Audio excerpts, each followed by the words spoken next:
Good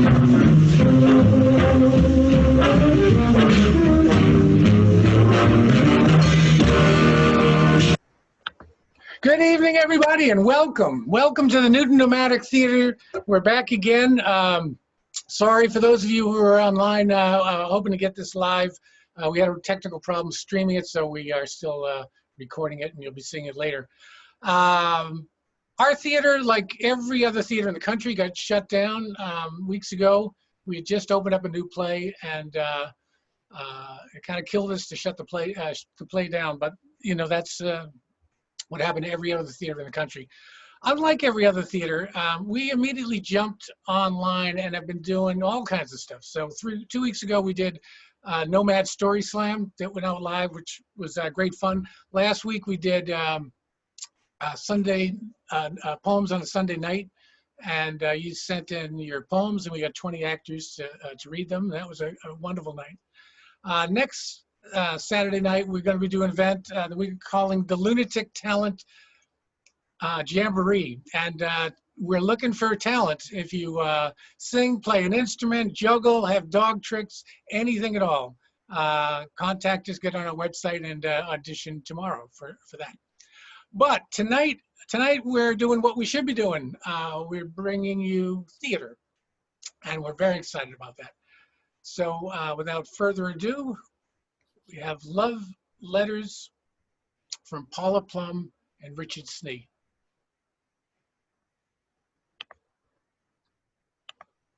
Andrew Makepeace Ladd III accepts with pleasure the kind invitation of Mr. and Mrs. Gilbert Channing Gardner for a birthday party in honor of their daughter Melissa on April 19th, 1937 at 3:30. Dear Andy, thank you for the birthday present. I have a lot of Oz books, but not The Lost Princess of Oz. What made you give me that one? Sincerely yours, Melissa. I'm answering your letter about the book. When you came into second grade with that stuck-up nurse, you looked like a lost princess. I don't believe what you wrote. I think my mother told your mother to get that book. I like the pictures more than the words. Now let's stop writing letters. I will make my L's taller than my D's. I will close up my A's and my O's. I will try to make longer P's. Pass it on. You're funny. Will you be my Valentine? Were you the one who sent me a Valentine saying, "Will you be my Valentine?" Yes, I sent it. Then I will be, unless I have to kiss you. When it's warmer out, can I come over and swim in your pool? No, you can't. I have a new nurse named Miss Hawthorne who thinks you'll give me infantile paralysis. Will you help me go down and get the milk and cookies during recess? I will if you don't ask me to marry you again. I will not write personal notes in class. I will not write personal notes in class. I will not write personal notes in class. Merry Christmas and Happy New Year. Love, Andy Ladd. I made this card myself. It's not Santa Claus. It's a kangaroo jumping over a glass of orange juice. Do you like it? I like you. Melissa. My mother says I have to apologize in writing. I apologize for sneaking into the girls' bathhouse while you were changing into your bathing suit. Tell Miss Hawthorne I apologize to her too. Here is a picture I drew of you and me without our bathing suits on. Guess which one is you? Don't show this to anyone. I love you. Here is a picture of Miss Hawthorne without her bathing suit on. You can't draw very well, can you? Thank you for sending me the cactus plant stuck in the little donkey. Got lots of presents here in the hospital, and I have to write thank you notes for every one. I hate it here.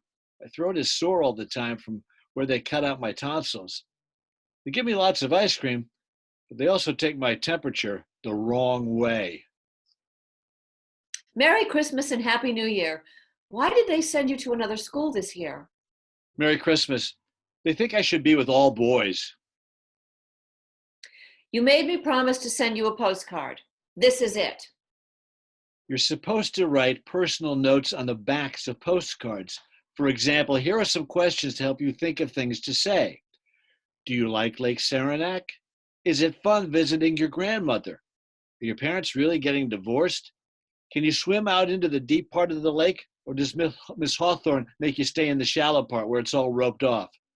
Is there anybody there my age? I mean, boys. Please write answers to all these questions. No, no, yes, yes, no. Dear Melissa, remember me, Andy Ladd? They sent me to camp so I can be with all boys again.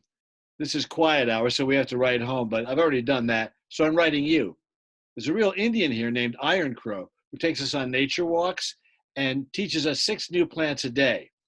This is okay, except he forgot about poison ivy. I won the backstroke, which gives me 2.5 gold stars. If I get over 50 gold stars by Parents' Day, then I win a leadership prize, which is what my father expects of me. I'm making a napkin ring in shop, which is worth 4 stars, and which is either for my mother or for you.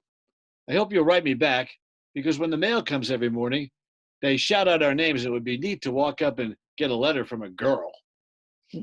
Help! Eek! Yipes! I can't write letters. It took me hours just to write Dear Andy. I wrote my father because I miss him so much, but to write a boy? Hell's bells. I'm sending you this picture I drew of our cat instead. Don't you love his expression? It's not quite right, but I tried 3 times. I drew those jiggly lines around his tail because sometimes the tail behaves like a completely separate person. I love that tail. There's a part of me that feels like that tail. Huh. Oh, and here's some bad news. My mother's gotten married again to a man named Hooper McPhail. Help! Let me out of here! I like the cat. Is that the cat you threw in the pool that time when we were playing over at your house in 3rd grade? No, that was a different cat entirely.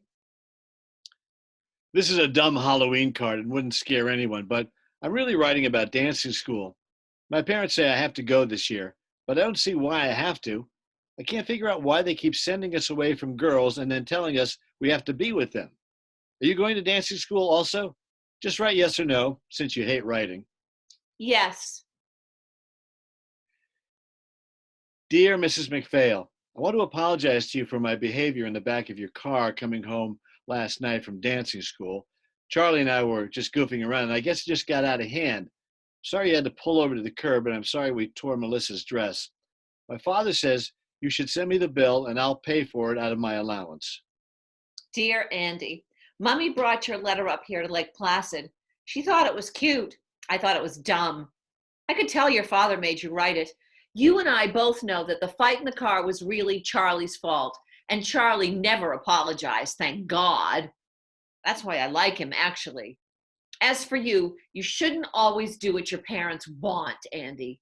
Even at dancing school, you're always doing just the right thing all the time. You're a victim of your parents sometimes. That was why I picked Charlie to do the rumba with me that time. He at least hacks around occasionally. I'm enclosing a picture I drew of a dancing bear on a chain. That's you, Andy, sometimes. I swear.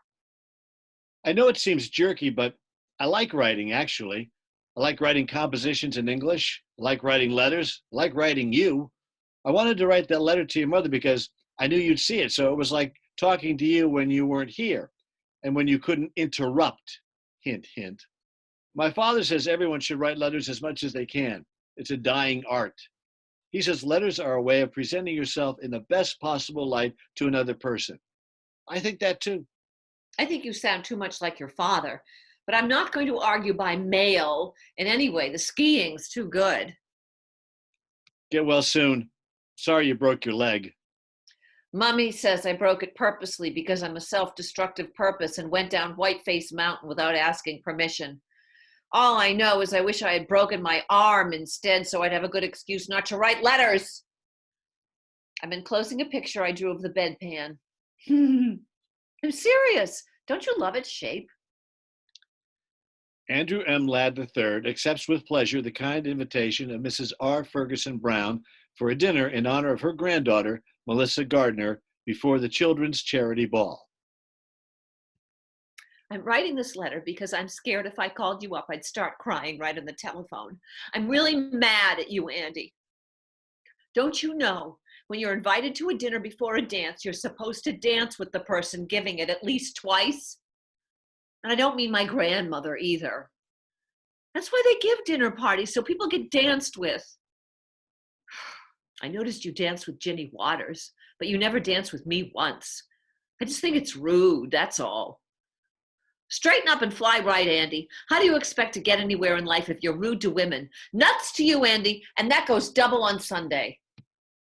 I didn't dance with you because I've got a stretched groin. If you don't know what that means, look it up sometime. I was going to tell you in person, but I got embarrassed. I stretched it playing hockey last week. The only reason I dance with Ginny Waters is she takes tiny steps, but you always make me do these big spins, and we could have gotten into serious trouble. I tried it out at home with my mother first, and it hurt like hell. That's why I didn't dance with you. I'm using a heating pad now, and maybe we can dance next week at the junior assemblies.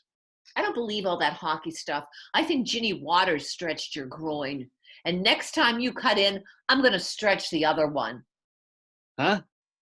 You obviously don't know what a groin is. You obviously don't know what a joke is.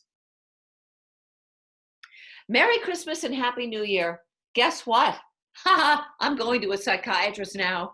My mother says it will do me a world of good. Don't tell anyone, though. It's supposed to be a big secret. Merry Christmas and Happy New Year. I have a question, and would you please write the answer by mail? Because sometimes when you call, my mother listens on the telephone, and when she doesn't, my little brother does. Here's the question.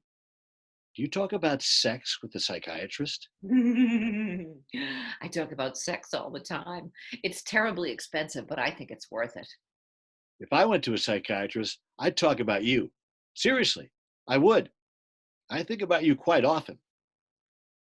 Sometimes I think you just like me because I'm richer than you are.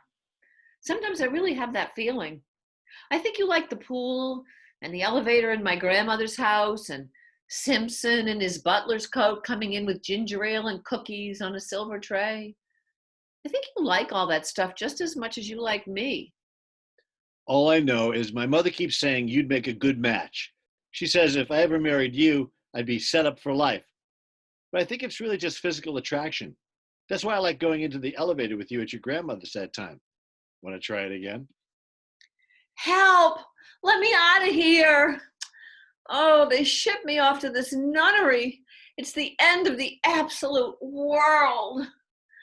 We have to wear these sappy midi blouses and learn posture and gym and speak French out loud in class. Aide-moi, mon chevalier. Oh, God, it's crappy here. All the girls squeal and shriek, and you can hear them barfing in the bathroom after the evening meal. We can only go to Hartford one day a week if we find a chaperone, and there are only 2 dances with boys a year. And if we're caught drinking even beer, it's wham bam on the next train and home, which is worse. Oh, can you come visit me some Sunday afternoon? We can invite boys to tea from 4 to 6. There are all these biddies sitting around keeping watch, but if the weather's good, we could walk them down the driveway before we have to sign in for evening prayers.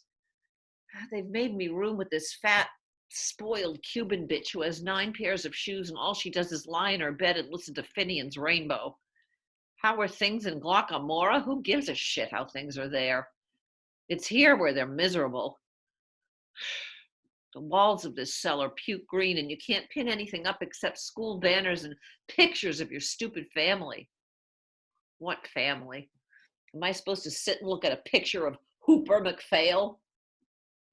Come save me, Andy, or at least write, just so I hear a boy's voice, even on paper. Just got your letter. They shipped me off too. Last minute decision. Your mother told my mother it would do me good. She said I was a diamond in the rough. I'll write as soon as I'm smoother. Dear Diamond, you too. Oh, I give up. Why do they keep pushing us together and then pulling us apart? I think we're all being brought up by a bunch of foolish farts. Now we'll have to write letters, which I hate, but don't let them smooth you out, Andy. I like the rough parts. In fact, sometimes I think you ought to be a little rougher. Love me. I'm very sorry to be so late in replying, but I haven't had much time. I also have a lot of obligations. I have to write my parents once a week and 3 out of 4 grandparents separately once a month, and Minnie, our cook, who sent me a box of fudge. Plus, I have all my schoolwork to do, including a composition once a week for English and another for history. My grandfather gave me a new Parker 51 and some writing paper with my name on it as a going away present, but still, that's a lot of writing I have to do. Last week, I was so tied up, I skipped my weekly letter to my parents, and my father called the school long distance about it. I had to go up on the carpet in front of the rector and say I wasn't sick or anything, I was just working. And so I had to write my parents 3 pages to make up for the week I missed. So that's why I haven't written till now. Whew. School is going well, I guess. In English, we're now finishing up Milton's Paradise Lost. In history, we're studying the causes and results of the 30 Years' War. I think the Catholics caused it. In Latin, we're translating Cicero's orations against Catiline. How long, O Catiline, will you abuse our patience? When I get home, I'm going to try that on my little brother. In French, we have to sit and listen to Mr. Thatcher read out loud the parts in Andromache by Jean Racine. It's supposed to be a great masterpiece, but the class comes right after football practice, so it's a little hard to stay awake. In sacred studies, we have to compare and contrast all 4 gospels. It's hard to believe they're all talking about the same guy. In math, we're trying to factor with 2 unknowns. Sometime I let X be me and Y be you. You'd be amazed how it comes out. My grades are pretty good. They post your weekly average outside study hall, and last week I got a 91.7 overall average. Not bad, eh? Got a letter from my grandfather telling me not to be first in my class because only the Jews are first. I wrote him and told him I wasn't first, but even if I was, there are no Jews here. We have a few Catholics, but they're not too smart, actually. I don't think you can be smart and Catholic at the same time. I was elected to the student council, and I'm arguing for 3 things. 1, I think we should have outside sports rather than have them all intramural. I think it would be better to play with Exeter than just play with ourselves. 2, I think we should have more than 1 dance a year. I think female companionship can be healthy occasionally, even for younger boys. And 3, I think we should only have to go to chapel once on Sunday. I think it's important to pray to be a better guy and all that, but if you do it all day long, you can get quite boring. If you get boring to yourself, think how boring you must be to God. I'm playing left tackle on the 3rd team, and I'll be playing hockey, of course, this winter. And I think I'll try rowing this spring since I always stank at baseball. Now I have to memorize the last 5 lines of Paradise Lost. Hold it. Back in a little while. There. That wasn't so hard, maybe because it reminds me of you and me, sent away from home. I'll write it down for you. Some natural tears they dropped, but wiped them soon. The world was all before them, where to choose their place of rest and Providence their guide. They hand in hand with wandering steps and slow through Eden took their solitary way. There you are. I wrote that without looking at the book, and it's right too, because I just checked it, word by word. It's not so bad, is it? In fact, it sounds great if you recite it in the bathroom when no one is in the shower or taking a dump. Love, Andy. Thanks for your letter, which was a little too long. I guess you have a lot of interesting things to say, Andy, but some of them are not terribly interesting to me. I want to hear more about your feelings. For instance, here are my feelings. This place stinks.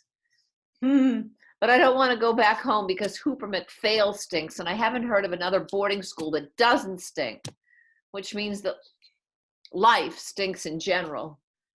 Those are my feelings for the week. Write soon. Love, me. One feeling I have almost all the time is that I miss my dog, Porgy. Remember him? Our black cocker who peed in the vestibule when you patted him when you came back into our house after the skating party? Miss him all the time. Some of the masters up here have dogs, and when I pat them, I miss Porgy even more. I dream about him. I wrote a composition about him for English called Will He Remember? Got a 96 on it. It was about how I remember him, but will he remember me? I have a picture of him on my bureau right next to my parents. By the way, could I have your picture too? Here's a picture of me taken at the Hartford bus station. I was all set to run away and then decided not to. This is all you get until I get my braces off Christmas vacation. Don't look at my hair. I'm changing it. By the way, do you know a boy there named Spencer Willis? There's a girl here, Annie Abbott, who met him in Edgartown last summer and thinks he's cute. Would you ask him what he thinks of her? Spencer Willis says Annie Abbott is a potential nympho. Sorry to tell you this, but it's true. Annie says to tell Spencer he's a total turkey. Tell him she'd write and say so herself, but she's scared of barfing all over the page. Do you get out for Thanksgiving? We don't, because of the war. We do, but I don't. I've been grounded just for smoking one lousy Chesterfield out behind the art studio. So now I have to stay here and eat stale turkey with Cubans and Californians. Oh, that's all right. I was supposed to meet Mommy in New York, but it looks like she can't be there anyway because she's going to Reno to divorce Hooper McPhail. Yippee! Yay! He was a jerk and a pill, and he used to bother me in bed, if you must know. I like seeing you Christmas vacation, particularly with your braces off. I really like necking with you in the Watson's rumpus room. Will you go steady with me? I don't believe in going steady. It's against my religion. I hated that stuff with all those pairs of pimply people in the Watson's basement leaning on each other, swaying to that dumb music with all the lights off. If that's going steady, I say screw it. My mother says you should meet as many boys as you can before you have to settle down and marry one of them. That way, you'll make less of a mistake. Didn't work for her, but maybe it'll work for me. Can we at least go to the movies together during spring vacation? I don't know, Andy. I like seeing you, but I don't want to go home much anymore. My mother gets drunk a lot, if you must know, and comes into my room all the time and talks endlessly about I don't know what because she slurs her words. The only really good time I had was when I came over to your house Christmas Eve. That was fun. Singing around the piano, hanging up the stockings, playing Chinese checkers with your brother, helping your mother with the gravy. I liked all that. You may not have as much money as we have, but you've got a better family. So, spring vacation. I'm going to visit my grandmother in Palm Beach. Ho-hum. At least I'll get a tan. P.S. Enclosed is a picture I drew of your dog, Porgy, who I remember from Christmas Eve. The nose is wrong, but don't you think the eyes are good? I'm stroking the fourth crew now. Yesterday I rode number 2 on the third. Tomorrow I may row number 6 on the second or number 4 on the fifth. Who knows? You get out there and work your butt off, and the launch comes alongside and looks you over, and the next day they post a list on the bulletin board saying who will row what. They never tell you what you did right or wrong, whether you're shooting your slide or bending your back or what. They just post the latest results for all to see. Some days I think I'm doing really well, and then I get sent down 2 crews. One day I was obviously hacking around, and they moved me up. There's no rhyme or reason. I went to Mr. Clark, who was the head of rowing, and I said, look, Mr. Clark, there's something wrong about this system. People are constantly moving up and down, and no one knows why. It doesn't seem to have anything to do with whether you're good or bad, strong or weak, coordinated or uncoordinated. It all seems random, sir. Mr. Clark said, that's life, Andy. Walked away. Well, maybe that's life, but it doesn't have to be life. Could easily make rules which made sense, so the good ones moved up and the bad ones moved down, and people knew what was going on. I'm serious. Thinking about going to law school later on.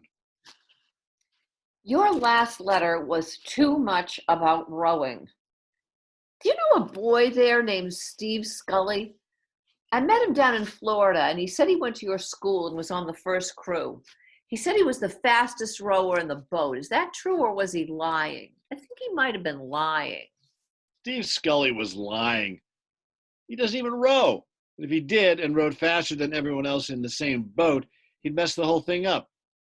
He said he got to second base with you. Is that true? Steve Scully is a lying son of a bitch, and you can tell him I said so. Will you be around this summer? I think I've got a summer job caddying, so no more camp, thank God. I'll be visiting my father in California. I haven't seen him in 4 years. He has a new wife, and I have 2 half-sisters now. It's like going to find a whole new family. Oh, I hope. Do you like California? Write me about California. How's your second family? Did you get my letters? I checked with your mother and I had the correct address. How come you haven't answered me all summer? Back at school now. Hope everything's okay with you. Did you get my letters out in California, or did you have a wicked stepmother who confiscated them? I don't want to talk about California, ever.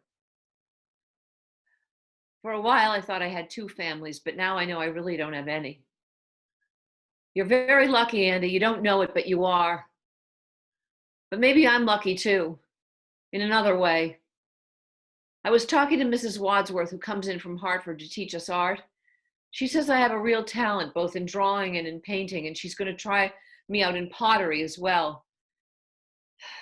She says some afternoon she's going to take me just by myself to her studio in Hartford, and we'll do life drawings of her lover just in a jockstrap. Don't laugh. She says art and sex are sort of the same thing. Dear Melissa, I have 4 questions, so please concentrate. 1, will you come up to the midwinter dance? 2, if so, can you arrive on the 11:22 Friday night train? 3, does the rector's wife have to write your headmistress telling her where you will be staying? 4, does the rector's wife also have to write your mother? The answer is yes, except for my mother, who won't care. I have to tell you this right off the bat. I'm really goddamn mad at you. I invite you up here for the only dance my class has been able to go to since we got here. I meet you at the train and buy you a vanilla milkshake and bring you out to school in a taxi. I score 2 goals for you during the hockey game the next afternoon. I buy you the $8 gardenia corsage. I make sure your dance card is filled with the most regular guys in the school. And then what happens? I now hear that you sneaked off with Bob Bartram during the Vienna Waltz and necked with him in the coat room. I heard that from 2 guys, and then Bob himself brought it up yesterday at breakfast. He says he French kissed you and touched both your breasts. I tried to punch him, but Mr. Enbody restrained me. Really sore, Melissa. I consider this a betrayal of everything I hold near and dear, particularly since you would hardly even let me kiss you goodnight after we had cocoa at the rector's. And you know what I'm talking about, too, so don't expect any more letters from me or any telephone calls either during spring vacation. Sincerely yours. Sorry. I am. I hate that Bob Bartram. I hated him even when I necked with him. I know you won't believe that, but it's true. You can be attracted to someone you hate. Well, maybe you can't, but I can. So all right, I necked with him. But he never touched my chest, and if he said he did, he should be strung up by his testicles. You tell him that for me at breakfast. Anyway, I got carried away, Andy, and I'm a stupid bitch, and I'm sorry. I felt so guilty about it that I didn't want to kiss you after the cocoa. And besides, Andy, gulp, how do I say this? With you, it's different. You're like a friend to me. You're like a brother. I've never had a brother, and I don't have too many friends, so you're both, Andy. You're it. My mother says you must never say that to a man, but I'm saying it anyway, and it's true. Maybe if I didn't know you so well, maybe if I hadn't grown up with you, maybe if we hadn't written all these goddamn letters all the time, I could have kissed you the way I kissed Bob Bartram. Oh, but please let's see each other spring vacation, please. I count on you, Andy. I need you. I think sometimes I'd go stark raving mad if I didn't have you to hold on to. I really think that sometimes. Much love. Happy Easter. I know no one sends Easter cards except maids, but here's mine anyway, drawn with my own hot little hands. I drew those tears on that corny bunny on the left because it misses you so much, but maybe I've just made it all the cornier.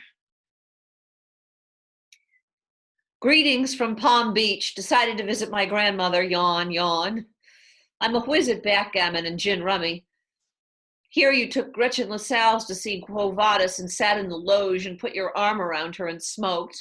Naughty, naughty. Back at school, but not for long, that's for sure. Caught nipping gin in the woods with Bubbles Harriman. Have to pack my trunk by tonight and be out tomorrow. Mummy's frantically pulling strings all over the eastern seaboard for another school. Mrs. Wadsworth, my art teacher, thinks I should chuck it all and go to Italy and study art. What do you think? Oh, Andy, please write. Please.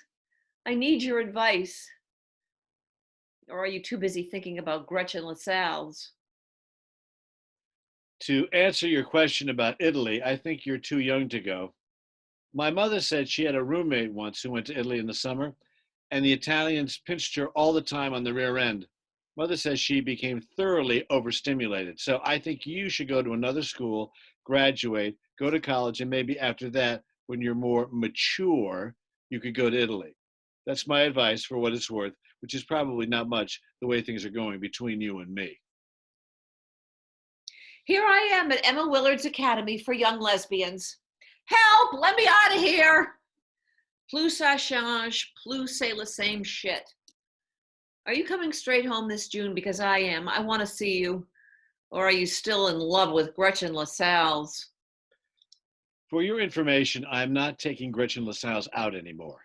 Brought her home after the Penny's party, and my father caught us on the couch. He told me they didn't care what kind of girls I took out as long as I didn't bring them around my mother. Even though my mother was up in bed. Still, I guess Gretchen can be embarrassing to older people. I hope to see you in June then. Can't come home in June. Sorry. I have to go and be a counselor at the school camp for poor kids from the urban slums. I'm vice president of my class now, and I'm supposed to set an example of social responsibility all through July. I'll be writing you letters, though, and I hope you'll write me. Oh, I don't want to write letters all the time. I really don't. I want to see you. You just need more confidence in your letter writing ability. Sometimes you manage to attain a very vivid style.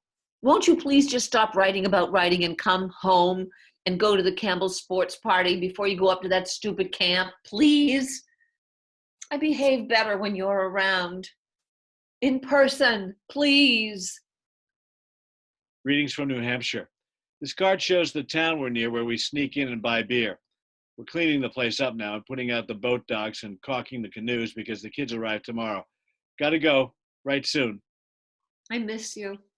I really wish you had come to the Campbell sports party. Dear Melissa, Sandy McCarthy arrived from home for the second shift here at camp, and he told me all about the Campbell sports party. He said you wore a two-piece bathing suit and ran around goosing girls and pushing boys into the pool. Do you enjoy that sort of crap?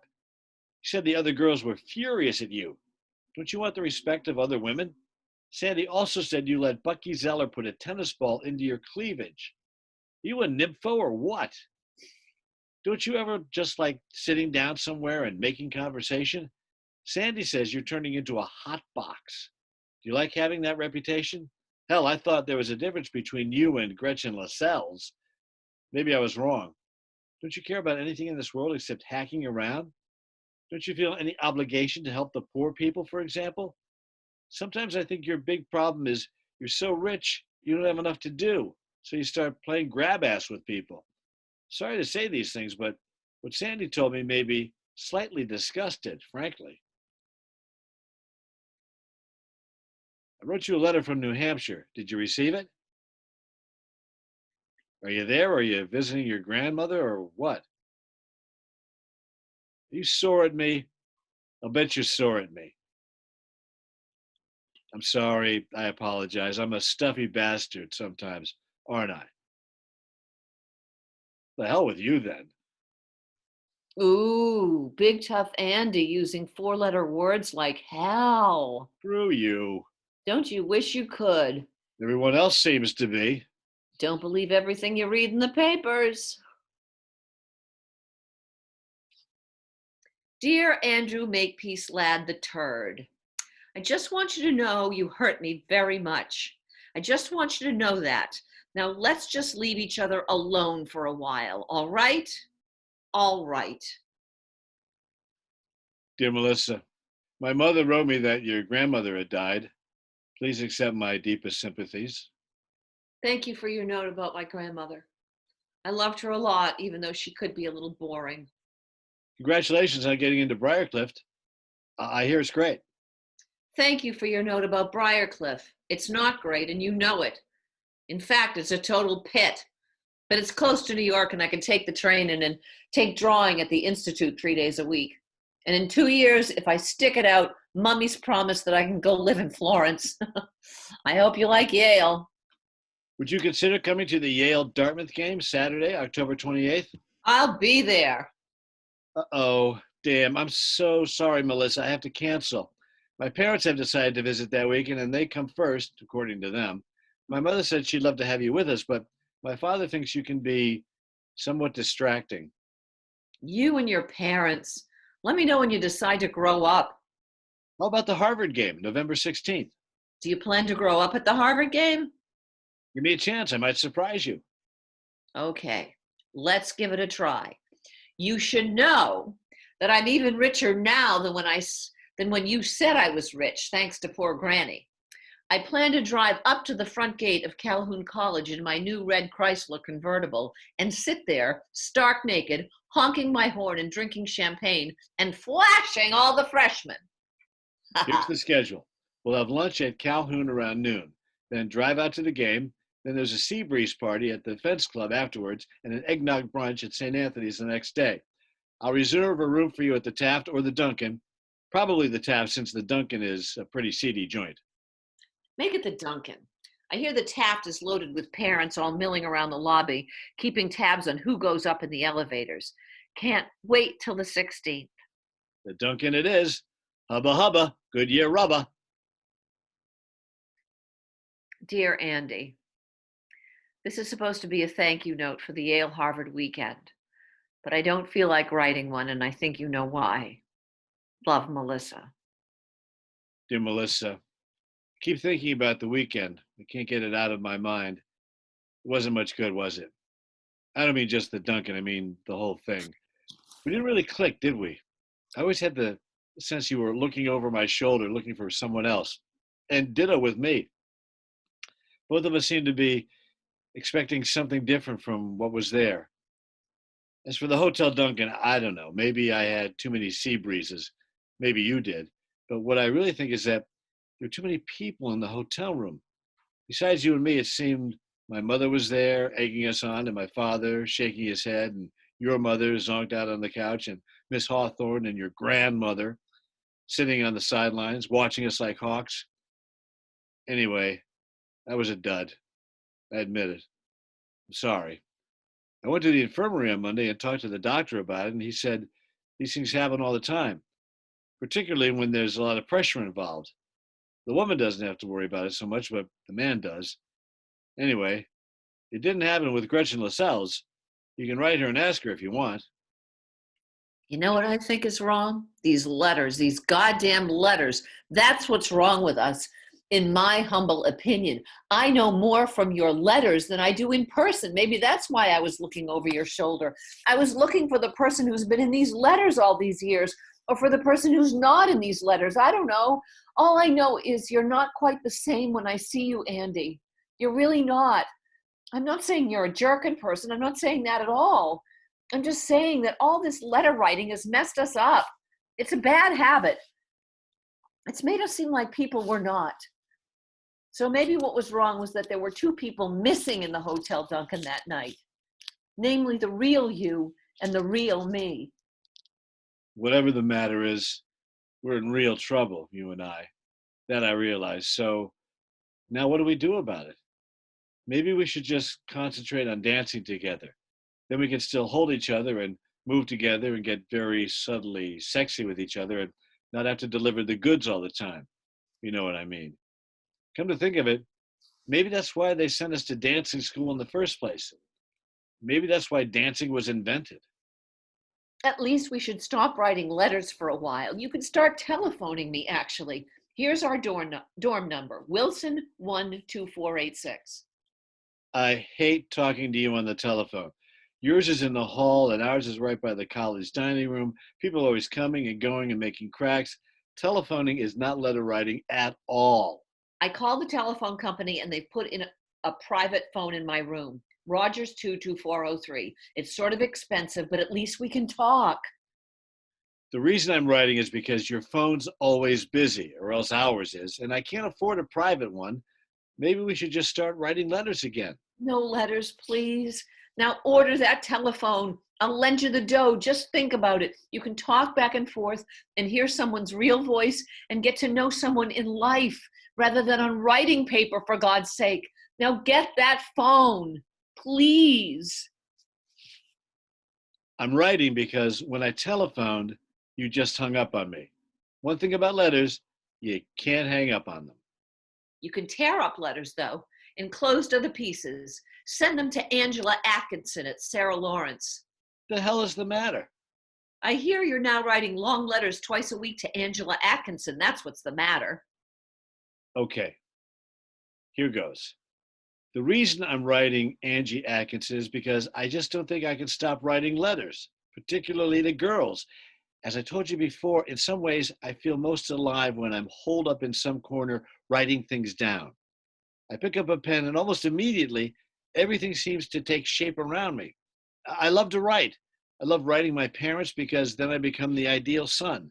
I love writing essays for English because then I am, for a short while, a true scholar. I love writing letters to the newspaper, notes to my friends, Christmas cards, anything where I have to put down words. I love writing you most of all. I always have. I feel like a true lover when I'm writing you. This letter, which I'm writing with my own hand, with my own pen, in my own penmanship, comes from me and no one else, and is a present of myself to you. It's not typewritten, though I've learned how to type. There's no copy of it, though I suppose I could use a carbon. And it's not a telephone call, which is dead as soon as it's over. No, this is just me the way I write, the way my writing is, the way I want to be to you, giving myself to you across a distance, not keeping or retaining any part of it for myself, giving this piece of myself to you totally. And you can tear me up and throw me out or keep me and read me today, tomorrow, anytime you want, until you die. Oh boy, Andy. Love, Melissa. No, I meant what I wrote in my last letter. I've thought about it. Thought about all those dumb things which were done to us when we were young. We had absent parents, slapping nurses, stupid rules, obsolete schooling, empty rituals, hopelessly confusing sexual customs. Oh my God. When I think about it now, it's almost unbelievable. It's a fantasy. It's like back in the Oz books, the way we grew up. But they gave us an out in the land of Oz. They made us write. They didn't make us write particularly well. They didn't always give us important things to write about, but they did make us sit down and organize our thoughts and convey those thoughts on paper as clearly as we could to another person. Thank God for that. That saved us, or at least saved me. So I have to keep writing letters. If I can't write them to you, I have to write them to someone else. I don't think I could ever stop writing completely. Now, can I come up and see you next weekend? Or better yet, won't you please escape from that suburban Sing Sing and come down here and see me? I wrote my way into this problem, and God damn it, I'm writing my way out. I'll make another reservation at the Hotel Duncan, and I promise I'll put down my pen and give you a better time. Dear Andy, guess what? Right while I was in the middle of reading your letter, Jack Duffield telephoned from Amherst and asked me for a weekend up there. So I said yes before I got to where you asked me. Sorry, sweetie, but it looks like the telephone wins in the end. Dear Melissa, somehow I don't think this is the end. Could be, but I don't really think it is. At least I hope it isn't. Love, Andy. And that's the end of part one. Jerry?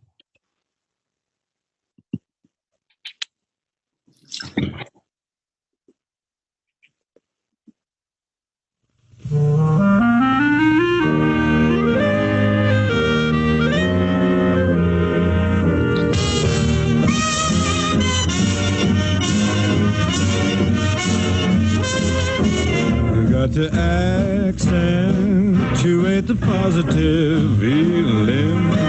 My minus the negative. Latch on to the affirmative. Don't mess with Mr. In Between. You got to spread joy up to the maximum. Bring gloom down to the minimum. Have faith or pandemonium, liable to walk upon the scene. To illustrate his last remark, Jonah in the whale, Noah in the ark. What did they do?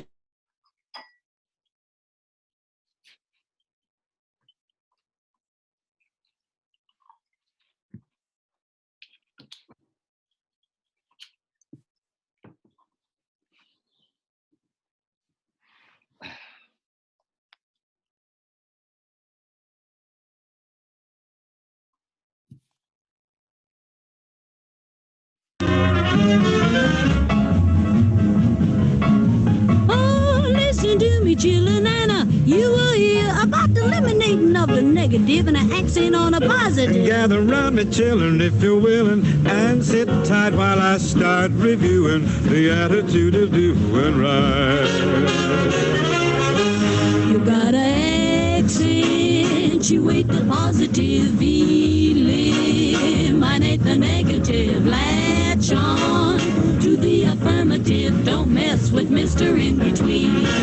You got to spread joy Up to the maximum, bring gloom down to the minimum. then Otherwise, I'm liable to walk upon the scene. to illustrate Well, illustrate. my last You remark, got the flaw. Jonah in the whale, Noah in the ark. What did they say? What did they say? Say when everything looks so dark. Man, they said we better accentuate the positive, eliminate the negative. Latch on to the affirmative. Don't mess with Mr. In Between. No, don't mess with Mr. In Between.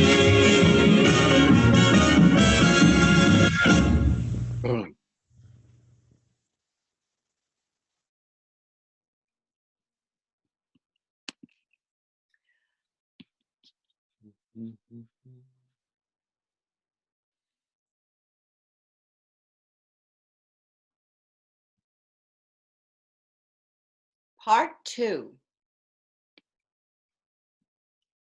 Hey, yoo-hoo! Look where I am, Florence. Oops, I mean Firenze. I love it. What are you doing in Florence? What am I doing? I'm painting, among other things. Good luck on the painting.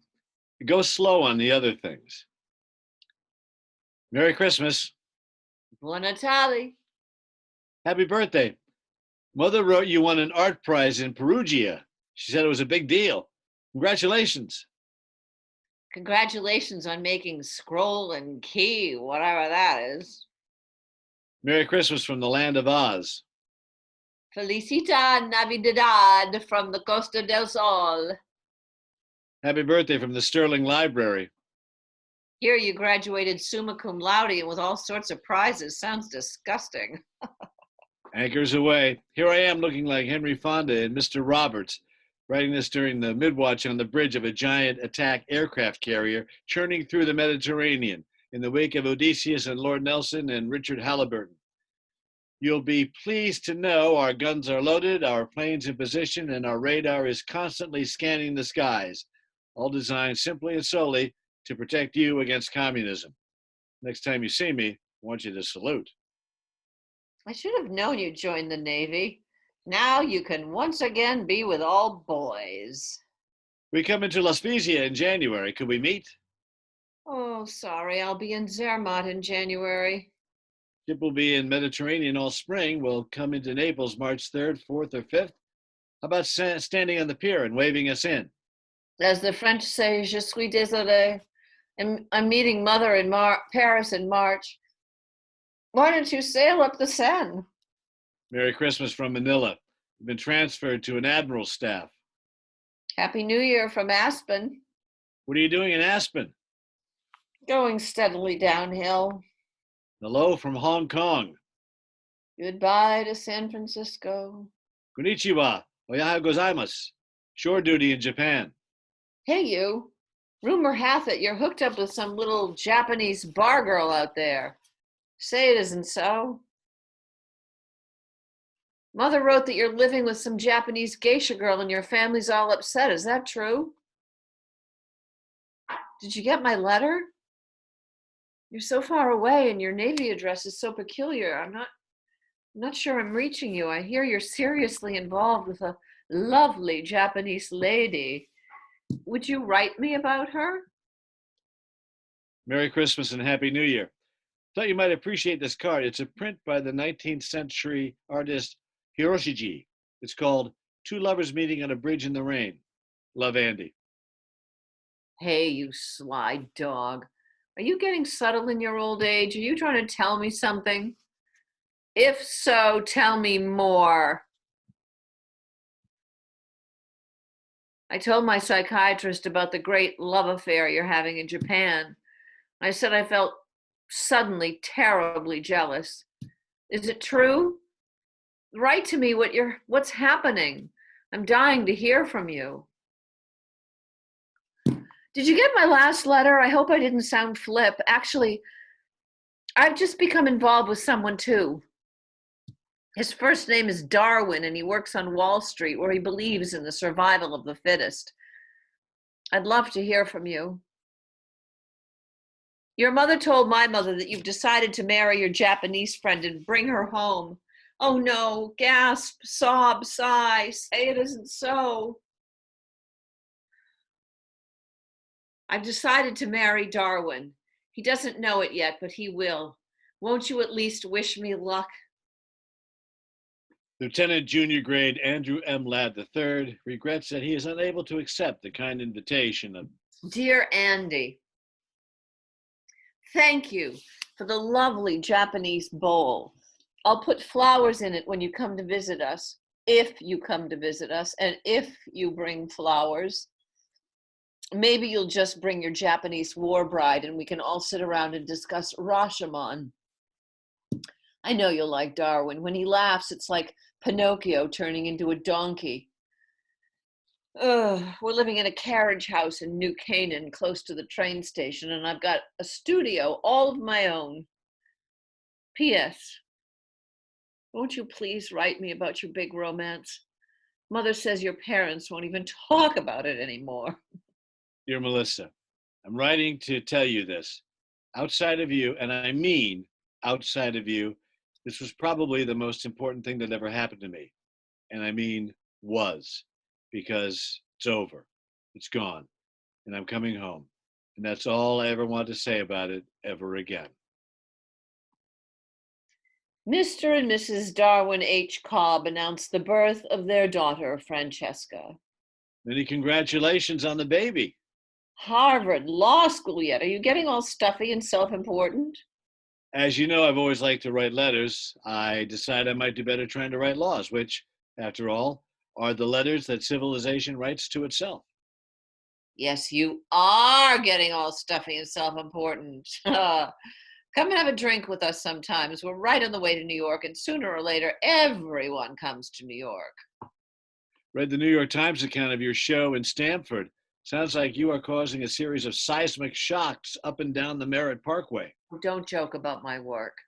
There's more there than what they said in your goddamn Bible, the New York Times.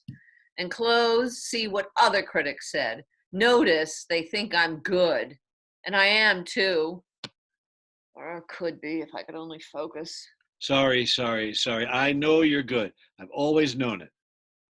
Here you made law review, whatever that means. I assume you review laws.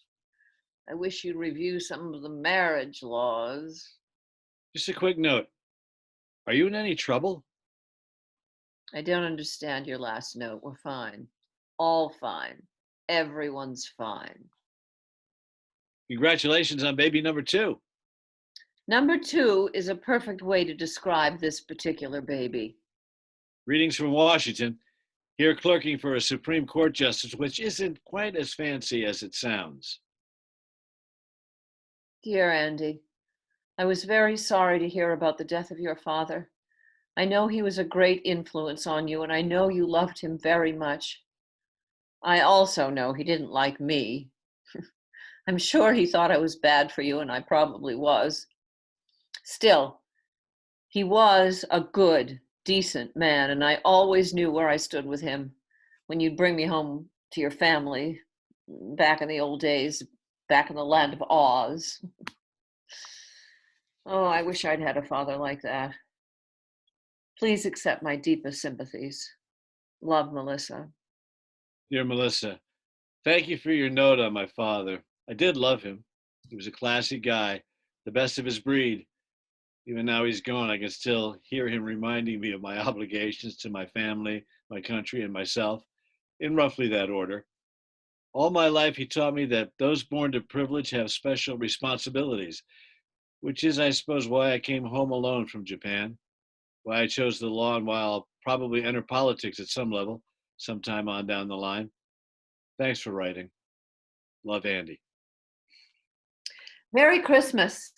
I'm enclosing a snapshot Mother took of me and the girls. Don't I look domestic? Stop looking at my hair. By the way, you'll notice you-know-who is not in the picture. Thanks for the Christmas card. Are you in trouble? Greetings from Reno.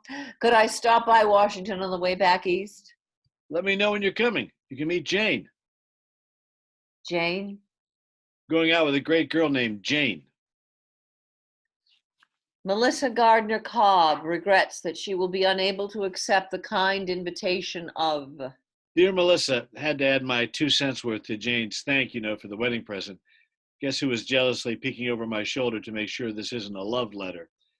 First of all, thanks for the present, whatever it was. Ah, a tray. I'm now told it was a tray, a hand-painted tray. Hand-painted by you, I'll bet. Anyway, thank you. I hope all goes well with you as it does with us. We'll be moving to New York in the fall. Got a job with one of those high-powered law firms.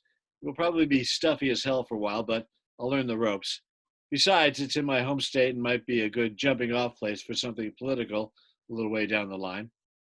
We both want you to come to dinner once we're settled in, and don't say you never come to New York. Sooner or later, everyone comes to New York, as someone once wrote me long, long ago. Merry Christmas from us to you. Where are you these days? Happy birthday. See, even a married man never forgets. Get well soon. Mother wrote you had some difficulty. I hope it's not serious, and by now you're feeling fine. I can't exactly remember what 1 dozen roses are supposed to say, but here they are, and I hope they say, cheer up. Hey, I sent some flowers a while back. Did you receive them? Are you all right? Dear Andy, yes, I'm all right. Yes, I got your flowers. Yes, I'm fine. Oh, no. Actually, I'm not fine. And they tell me I've got to stop running around saying I am. I'm here at this posh joint outside Boston, drying out for $150 a day. One of my problems is that I got slightly too dependent on the Kickapoo joy juice, a habit which they tell me I picked up during the party days back in our town.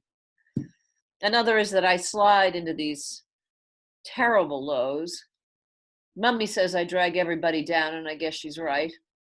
Anyway, the result is my ex has taken over custody of the girls, and I'm holed up here, popping tranquilizers, talking my head off in single and group psychiatric sessions, and turning into probably the biggest bore in the greater Boston area.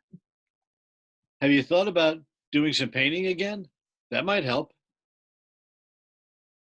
Did you get my note about taking up art?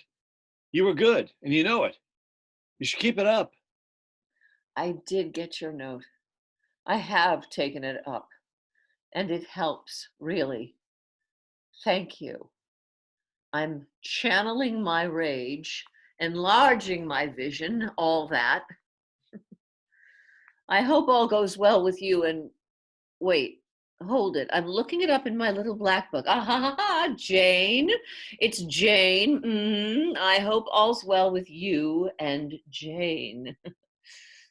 Merry Christmas from Andy and Jane Ladd and Andrew the Fourth.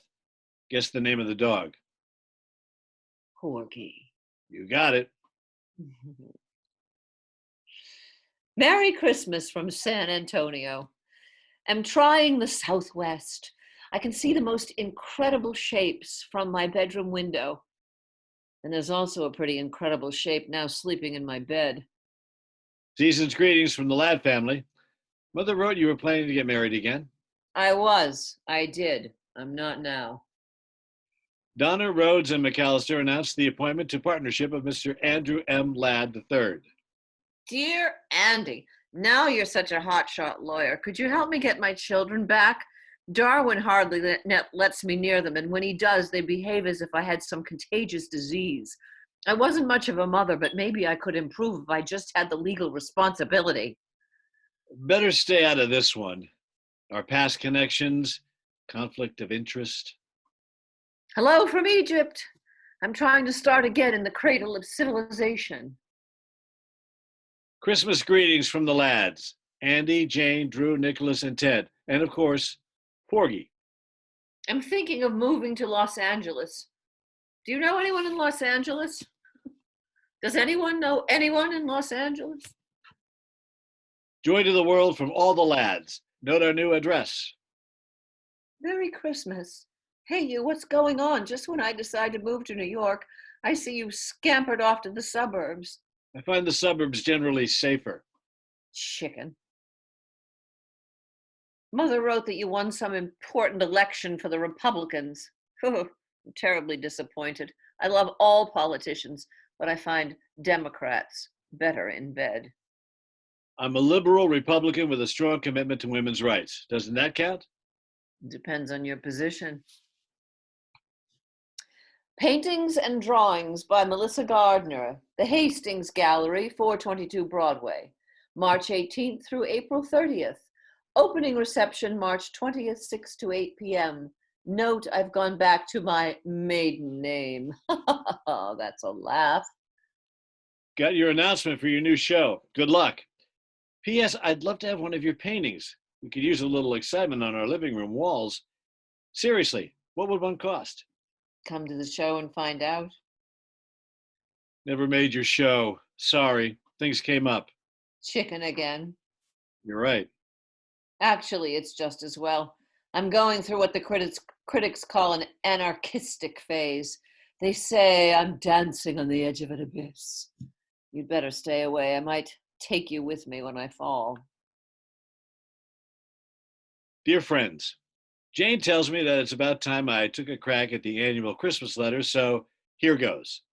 Let's start at the top with our quarterback, Jane herself, who never ceases to amaze us all. Not only has she continued to be a superb mother to our 3 sons, but she has also managed to commute into the city and hold down a part-time job in the gift shop at the Metropolitan Museum of Art. Furthermore, she is now well on her way to completing a full-fledged master's degree in arts administration at SUNY Purchase. More power to Jane, so say we all. We're also proud of all 3 boys. Young Drew was soccer captain at Exeter last fall and hopes to go on to Yale. Nicholas, our rebel in residence, has become a computer genius in high school and has already received several tantalizing offers for summer jobs from local electronics firms. We all know that it's tougher to place our youngsters in meaningful summer employment than to get them into Harvard, so we're very proud of how far Nick has come. Ted, our last but in no way our least, now plays the clarinet in the school band at Dickinson Country Day. Since Jane and I are barely capable of singing You Are My Sunshine without going disastrously flat, when we hear him produce his dulcet tones, we look at each other in a wild surmise.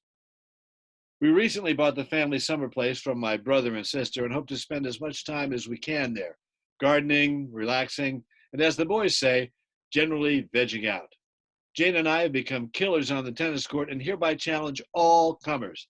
If any of our friends are in the Adirondack area this summer, we expect telephone calls, we expect visits, we expect elaborate house presents.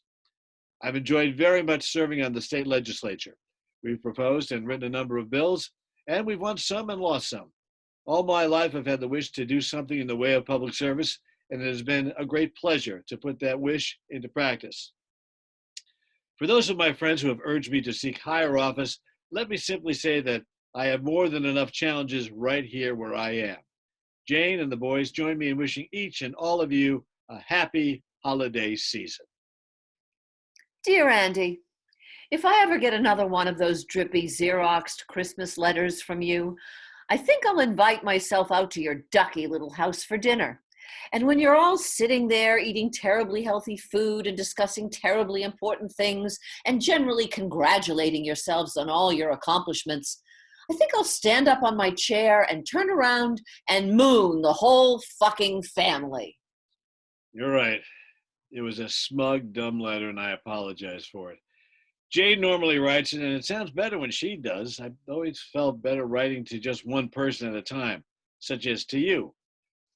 I guess what I was really saying is that as far as my family is concerned, we're all managing to hold our heads above water in this tricky world. Jane and I have had our problems, but we're comfortable with each other now, and the boys, for the moment, are out of trouble.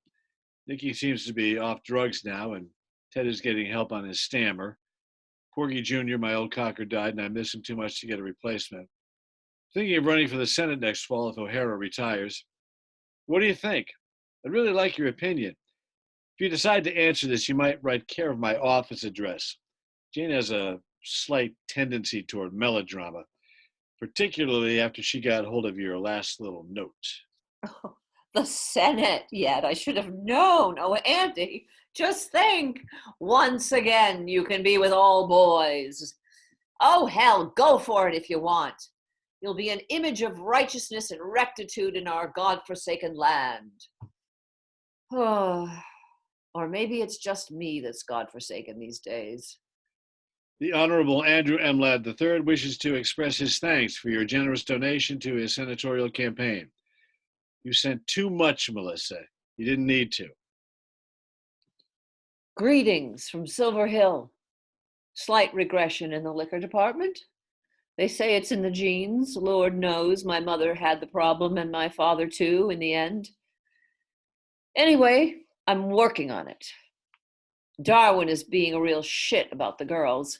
He's cut down on my visitation rights. So when you get to Washington, I want you to write a special law about vindictive ex-husbands, banishing them to Lower Slobovia forever and ever. Amen. Season's greetings from Senator and Mrs. Andrew M. Ladd and family. Season's greetings indeed. Is that all you can say to me after 40 years? I'm warning you, Andy. Keep that shit up and I swear I'll come down and moon the whole Senate. Sorry, my staff sent that out. Merry Christmas, old friend. How are you? Where are you these days? Living in New York.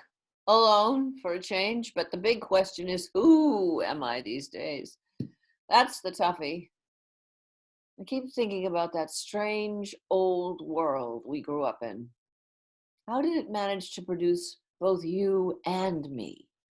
A stalwart, upright servant of the people and a boozed out, cynical, lascivious old broad.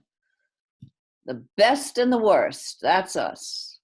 Don't be so tough on yourself. Get back to your art. I'll try.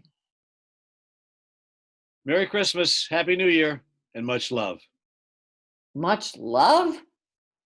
Much love? God, Auntie, how sexy. Remember how much that meant in our preppy days? If it was just love, you were out in the cold. And if it was all my love, you were hemmed in for life. But much love meant that things could go either way. Remember? Merry Christmas and love from us all. Saw you on 60 Minutes. You looked fabulous. And that was a great little pep talk in the Senate on our responsibilities to Latin America. But don't forget to keep your eye on the ball. Thanks for your card. What ball? The ball is that money doesn't solve everything. It helps, but not as much as people think. Take it from one who knows. That's the ball. Merry Christmas and love. What are you up to these days? I'm trying to work with clay. Remember that kind of clay we used to work in Mrs. Mickler's art class in 4th grade, that old gray stuff? We called it plasticine. I'm trying to work with that. I'm making cats, dogs. I even made a kangaroo jumping over a glass of orange juice. Remember that?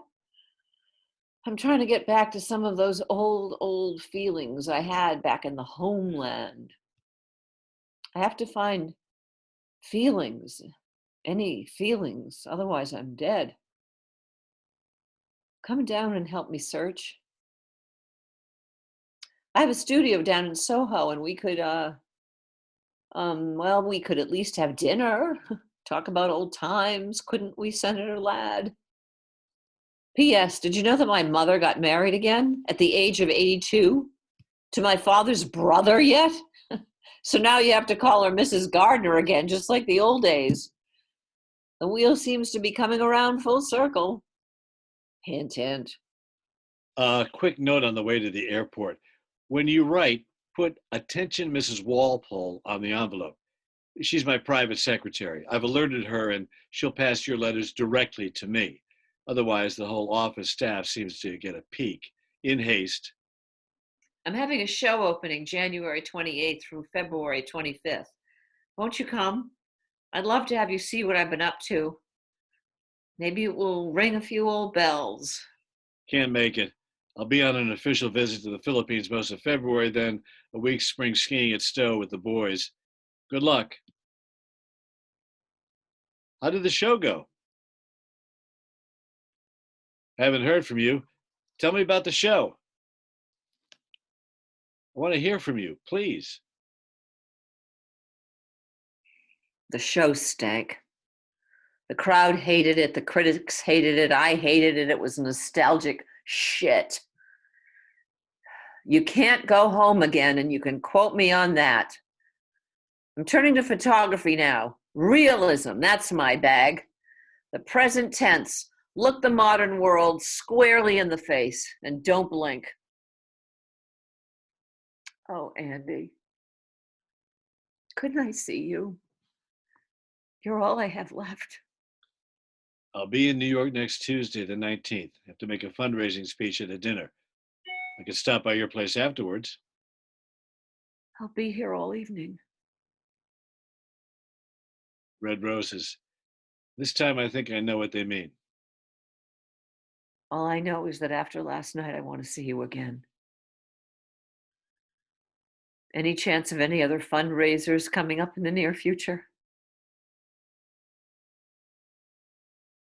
Mrs. Walpole, are you there? Are you delivering the mail? I'm sorry I've taken so long to reply. I've been upstate mending a few fences and then to Zurich for a 3-day economic conference and then a weekend with Jane mending a few fences there. Darling, I'll have to ask you not to telephone the office. Every call has to be logged in and most of them get screened by these eager college interns who like to rush back to Cambridge and New Haven and announce to their classmates in political science that Senator Ladd is shacking up on the side. The phones simply aren't secure. At long last, the letter beats out the telephone, my love. And guess what? I'm writing this with the old Parker 51 my grandmother gave me when I went away to school. Found it in the back of my bureau drawer with my scroll and key pin and my Lieutenant J.G. bars from the Navy. And the Zippo lighter you gave me at some dance. The pen didn't even work at first. I had to clean it out and then traipse all over Washington looking for a store which still sells a bottle of ink. Anyway, feels good holding this thing again. Feels good writing to you again. Longhand, forming my D's and T's the way Miss Emerson taught us to so long ago. I know you've never liked writing letters, but now you have to. Ha ha. As for business, I plan to come through New York next Wednesday, and I'll call you from the airport if there's time to stop by. Sweetheart, I loved seeing you. Come again. We'll be stopping through a week from next. Did you ever dream we'd be so good at sex? Two uptight old wasps going at it like a sale at Brooks Brothers. I figure 50 years went into last night. Let's go for 100. Oh my God. Come again soon or sooner. I'm already making plans. Have to go to San Francisco to visit the girls. Couldn't we meet somewhere along the way? I don't see how we can possibly go public. Some country inn, some deliciously seedy motel. I don't see how. see you for more than just a few hours. Price we have to pay. I'm getting so I think about nothing but how we can. I'm not sure I can change my whole life so radically. Other politicians have gotten divorced. Rockefeller, Reagan. Jane, the children, my particular constituency. You've become the center of my life. If you left, I don't think I could. Because of the coming election, I don't see how we can. Dear Andy, a reporter called up from the Daily News. What do I do about it? Nothing. I suppose you know all this, but there's a crack about us in Newsweek. And Mother heard some radio talk show where they actually name names. What should I do? Go away? What? Nothing. They called Darwin, you know. They tracked him down. The son of a bitch told them this had been going on for years. Wish it had been. Now they're telephoning. What do I say? Say we're good old friends. Friends I like, good I like, old I'm beginning to have problems with. Then don't say anything. Hang up. This too shall pass. Will I be seeing you again? Better not for a while. I meant after the election. Better lie low for a while. I miss you terribly. Better lie low. I need you, Andy. You're my anchor man these days. Without you, I'm not sure I can. Hold on now. Just hold on. Where were you? I waited 3 hours hoping that you would at least call. Please don't telephone. Mrs. Walpole was sick that day, and I haven't seen you in over a month now. coming election. Surely you could at least take time out to. I want to be reelected. I need you. I need to be with you. I don't know if I can. The election. The election. The election. I haven't heard from you in 6 weeks, Andy. Is this it, Andy?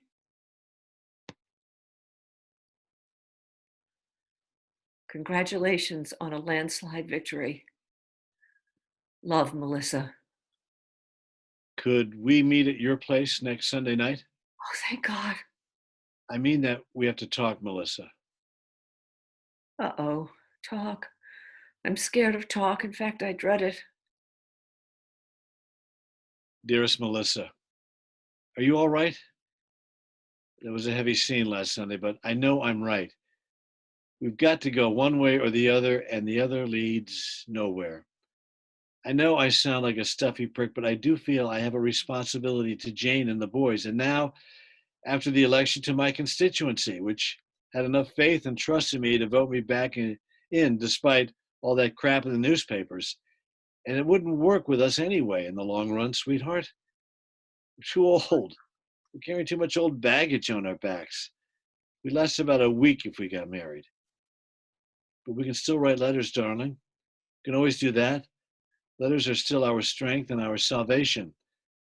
Mrs. Walpole is still with us, and there's no reason why we can't continue to keep in touch with each other in this wonderful old way. I count on your letters, darling. I always have. And I hope you will count on mine. Are you there? I keep putting please forward on the envelopes, but who knows? Now I've even resorted to the telephone, but all I get is your damn machine. Please, I need to hear from you. Senator and Mrs. Andrew M. Ladd III and family send you warm holiday greetings and every good wish for the new year. Andy Ladd, is that you? Blow dried and custom tailored and jogging trim at 55. Hiding behind that lovely wife with her heels together and her hands folded discreetly over her snatch. And is that your new dog, Andy? I see you've graduated to a golden retriever. And are those your sons and heirs? And help, is that a grandchild nestled in someone's arms? God, Andy, you look like the Holy Family. Season's greetings and happy holidays and even Merry Christmas, Senator Ladd. We who are about to die salute you. Just reread your last note. What's this we who are about to die stuff? May I see you again? I want to see you again, if I may. Dear Mrs. Gardner, I seem to have lost touch with Melissa again. I wonder if you might send me her latest address. Dear Melissa, your mother wrote that you'd return to the land of Oz. I'm flying up next Thursday to see you. No, please don't. Please stay away. I've let myself go. I'm fat. I'm ugly. My hair is horrible. I'm locked in at the funny farm all week, and then Mother gets me weekends if I'm good. They've put me on all sorts of new drugs, and half the time I don't make sense at all. I can't even do finger painting now without fucking it up. My girls won't even talk to me on the telephone now. They say I upset them too much. Oh, I've made a mess of things, Andy. I've made a total ghastly mess. I don't like life anymore. I hate it. Sometimes I think that you and I if we had just... Oh, but just stay away, Andy, please. Arriving Saturday morning. We'll meet you at your mother's. Don't. I don't want to see you. I won't be there. I'll be gone, Andy. I swear I'll be gone. Dear Mrs. Gardner, I think the first letter I ever wrote was to you, accepting an invitation for Melissa's birthday party. Now I'm writing you again about her death. I want to say a few things on paper I couldn't say at her funeral, both when I spoke and when you and I talked afterwards. As you may know, Melissa and I managed to keep in touch with each other most of our lives, primarily through letters. Even now, as I write this letter to you, I feel I'm writing it also to her. Oh, you're in your element now, Andy.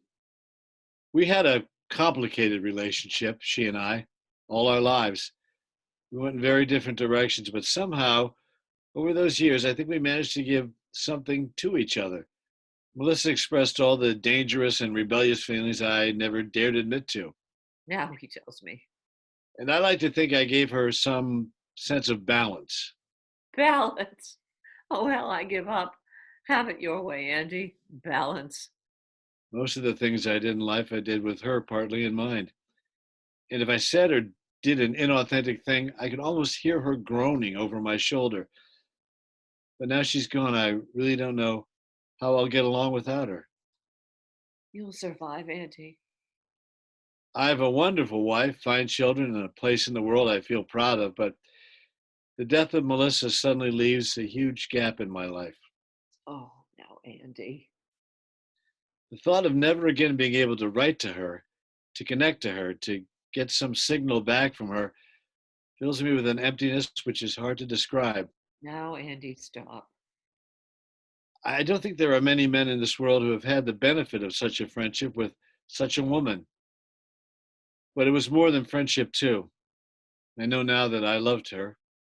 I loved her even from the day I met her, when she walked into second grade looking like the lost Princess of Oz. Oh, Andy, please. I can't bear it. I don't think I've ever loved anyone the way I loved her. And I know I never will again. She was at the heart of my life. And already I miss her desperately. I just wanted to say this to you and to her. Sincerely, Andy Ladd. Thank you, Auntie. The end.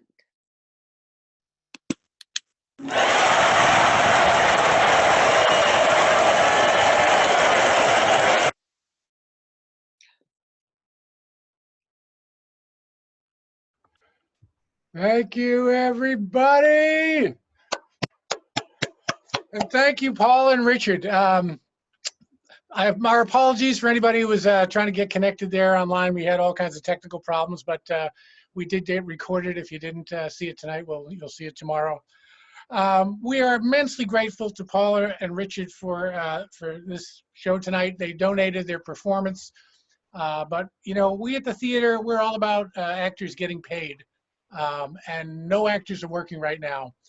So if you enjoyed tonight's show, we urge you to go to Newton Nomadic Theater's website or Facebook page and donate to the GoFundMe page there, and all the proceeds will pass along to our actors, to whom we are grateful. But anyway, that's all we've got for tonight. We invite you back for next week. As I said, it's going to be the Lunatic Talent Jamboree, and we're looking for talent, so get a hold of us. Thank you, good night, and that's it. And we will stop the live stream. So